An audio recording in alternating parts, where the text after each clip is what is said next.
Nagbabalik ang unang balita, mga igan, ilang bahagi ng Metro Manila binaha dahil sa masamang panahon dulot ng bagyong Waning. Nanatili namang nakantabay ang mga rescue team sakaling kailanganing ilikas ang mga residente. Darito ang report ni Sherry Ann Torres.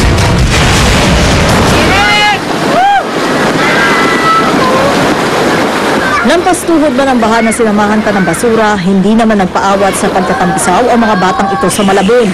Tuloy lang din sa pamumulot ng basura at pag-check ng drainage ang mga kagawad ng Barangay Katmon Disaster Team. Ang mga paninda sa palengking ito, konti na lang, aabutin na rin ng tubig. Kahit pataas na ang baha, marami pa rin ang di nagsuot ng bota. Malalim po eh. Malalim? Gaano kalalim? Hanggang tuhod lang po. Oo. Tapos bumilid ka, nakita kita. Bakit? Umaalon po. Umaalon. Tapos ano nangyayari? Umipigil yung manubela. Oo, lagi yung ganito talaga rito to eh. Paano yung pag-ano? Hindi nasisira? Medyo yung iba nasisira. Tsatsaga lang talaga kami ng biyahe dahil walang-wala kami. Nagmistulang swimming pool din ang baha sa Barangay Tunsuya. Ayon sa Malabon Risk Reduction Management Council, 12 barangay ang binaha sa Malabon. Pero wala namang inilikas. Sa Navotas City naman, inabutan pa namin naglilimas ng tubig sa bahay niya si Francisca Rhea. Yung malakas, baha na yan. Sandali lang siya, baha na agad. Hanggang saan po yung dugo o yung tubig? Kalahati agad ng binte. Ito, lumulubog to eh. Minamadali na raw ang pagtatayo ng sea at river wall doon para maharangan ng tubig tuwing high tide. Sa ngayon, wala pa naman daw kailangang ilikas pero pakiusap ng kanilang alkalde. Parating makipag-coordinate at makipagtulungan doon sa ating barangay at doon sa ating rescue group at sa ating lokal na pamalan at nakikiusap po tayo pag sinabihan po tayo na lumikas na or panandali ang pumunta sa mga evacuation centers.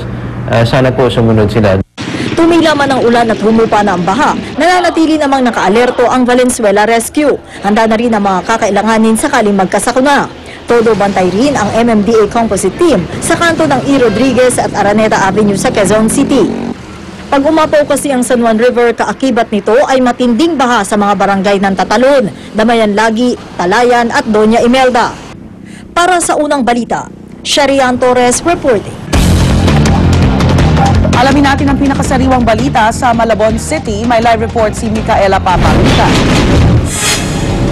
Kaya sa inaasahang paglabas ng bagyong Waning sa Philippine Area of Responsibility ngayong umaga, maraming lugar sa Malabon at Valenzuela ang may iwang nakalubog pa rin sa baha. Pero ayon sa mga taga rito, normal lang daw ang taas ng tubig na ito at walang dahilan para mabahala. Sa Malailog na Governor Pascual Avenue sa Malabon namin inabutan ang Barangay Katmon Disaster Team. 24 oras na silang nagbabantay para sa mga basura na maaaring magbara sa kanal at makapagpalala ng baha na ngayon hanggang tuhod lang sa pinakamalalim. Anila nang tumila ng ulan kagabi, bumaba na rin daw ang tubig. Posible raw na tumaas ng udli ito ngayong umaga dahil sa high tide. Sa may 6 na pulgadang baha naman sa MH Del Pilar Avenue sa Barangay Santulan namin nakatagpo ang barangay captain at mga kagawad. Buong gabi na rin daw silang nagbabantay matapos magpakawala ng tubig ang Ipo Dam kahapon. Kaya ito kasing Barangay Santulan ay nasa gilid nga ng Santulan Polo River na maaaring pagdaluyan ng tubig na ipinakawala dun sa Ipo Dam. Pero sa kanilang ang pagmamatsyag buong gabi, nakita nilang wala namang panganib at hindi man lang daw pumasok sa bahay ng mga nasa tabing ilog ang baha. Kung tutusin daw ayon sa barangay captain na si Jess Manalastas, halos wala raw epekto ang bagyo sa kanilang lugar. Sadyang barado na raw kasi ang creek sa may boundary ng Rosita, Malabon at Arcong Bato sa Valenzuela, kung kaya naman nakakakita na raw sila ng ganito kataas na bagyo sa normal na pag-ulan, ganito kataas na baha sa normal na pag-ulan kahit walang bagyo. Kaya samantala normal din ang sitwasyon sa Valenzuela, mahigit 11 inches lang daw ang inabot ng lugar na may pinakamataas na baha sa Barangay Marola sa tabi ng Tulyahan River. Yan muna ang latest mula dito sa Camanava area. Balik sa iyo, Rhea. Maraming salamat, Micaela Papa, nagulat live mula sa Malabon. Kamustahin naman natin ang monitoring sa La Mesa Dam. May live report si Susan Enriquez. Susan.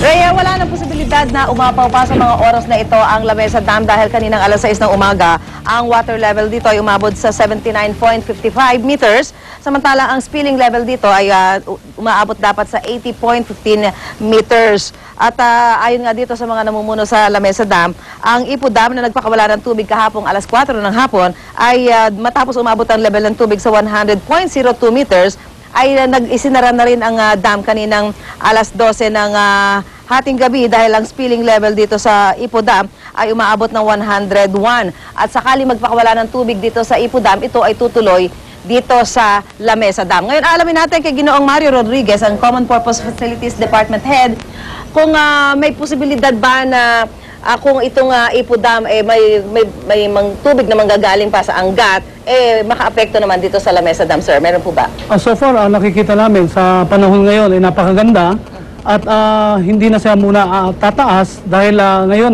peak demand ng Manila Water. Nakikita namin bababa pa ng mga ilang sentimetro. Yung sinasabi niyong peak demand, ibig sabihin marami tayong mga kababayan ngayon na nangangailangan ng supply ng tubig. Yes, ma'am. Okay. So kung sakasakali naman ba, sir, na umapo po itong Lamesa Dam, nag-overflow yan, di ba? Hindi naman kayo nagre-release dahil talagang overflow lang ang nangyayari dito sa Lamesa Dam. Mayroon bang dapat ikabahala yung mga kababayan natin na nakatira sa gilid ng mga dadaanan ng tubig from Lamesa Dam? Bago ko sagutin yan, gusto ko rin i-correct yung maling impression ng mga nasa baba ng mga constituents natin. Wala pong gates ang Lamesa Dam. Siya po ay nag-overflow lang. Umaapaw lang. Hindi po sila wala ho silang gate na binubuksan para ma-release ang tubig. Parang isang basong tubig na pag napuno siya, aapaw talaga ng kusa. So, kung ikababahala, wala po dapat silang ikabahala dahil nga ang ating opisina ay nagbibigay ng babala sa mga nasa baba, Tulyahan River and the rest ng Kamanaba, para magkaroon sila agad ng immediate action kung sakasakaling mag-announce ulit kami ng spilling. So ngayon, Mr. Rodriguez, ang minomonitor ninyo ay ang Angat Dam? Minomonitor din namin ang Angat Dam kasi nga ang Angat Dam ang nagbibigay ng tubig sa Ipo at ang Ipo ang nagbibigay ng tubig sa Lamesa Dam. So kumusta po ngayon ang Angat Dam? Ang Angat Dam po ay napakababa pa rin at kailangan pa rin nila ng tubig. So, wala tayong problema sa Angat. Okay, maraming salamat si Mr. Mario Rodriguez, Common Purpose Facilities Department Head. So, yan po ha, kung sakasakali man po na magkakaroon ng pag-overflow ang Lamesa Dam, yan po ay agad na ipapaalam sa mga lokal na pamahalaan kung saan dadaloy ang tubig na magmumula dito sa Lamesa Dam. Balik sa iyo, Rhea. Maraming salamat, Susan Enriquez.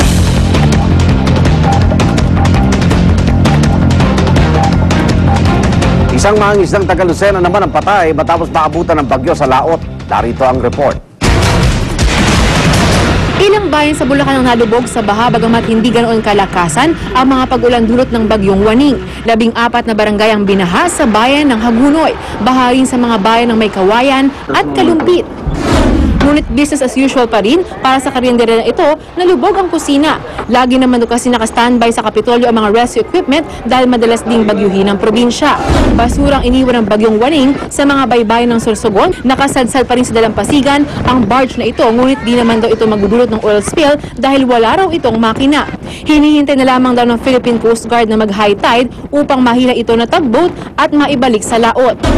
Kahit mainit na ang panahon, abot 5 kilometro ang pila ng mga nastranded na trucking at bus sa bayan ng Nauhan sa Oriental Mindoro. Pinatigil raw sila ng mga otoridad upang di na makaapekto sa trapiko patungo sa pier sa lungsod ng Calapan. Di pa rin daw kasi pinapayagang maglayag sa karagatan ng mga barko. Sa Mugpog, Marinduque, napadpad ang bangkay ng mangingisdang ito na mula raw sa Lucena City matapos abutin ng malakas na alon sa karagatan. 14 na mangingisda naman ang nakaligtas sa 70 bangkang pumalaot nitong Lunes. Ngunit marami pa raw silang kasamang nawawala na posibleng dinala raw ng alon sa Mindoro. Para sa unang balita, Rida Reyes reporting. Dahil sa patuloy na paglayo ng bagyong Waning, may pasok na po ang mga estudyante sa Metro Manila. Pero ayon sa DepEd NCR, kanselado pa rin ang klase mula preschool hanggang grade 2 sa Tonsuya Elementary School sa Malabon dahil sa baha. May pasok na rin sa buong Region 2, maliban sa preschool sa Cagayan Valley. Wala rin pasok ang preschool sa Region 3. Wala rin pong pasok mula preschool hanggang high school sa Rosario, Cavite, ayon kay Rosario Mayor Jose Rica Frente Jr. Maliban sa Rosario, Cavite, may pasok na sa iba pang eskwelahan sa Region 4A o Calabarzon. Suspendido rin ang klase mula preschool hanggang high school sa Gordon College sa Olongapo City, ayon naman sa anunsyo ni Mayor Bong Gordon. Wala rin pong pasok mula preschool hanggang high school sa buong lalawigan ng Albay, kabilang na ang Tabaco City, Ligao City at Legazpi City. Pero may pasok na sa iba pang lalawigan sa Bicol Region. Philippine Scouts na ako ibibigay ang lahat sa kanilang home game kontra Al Azraq ng Kuwait mamayang gabi.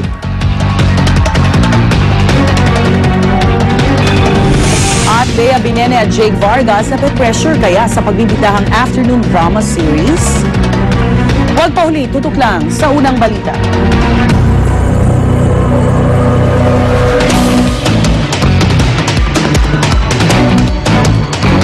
Minsan, gumagalaw ang pustiso ko, pero okay naman ang fit. But once my daughter noticed, hindi ako nag-i-enjoy sa food.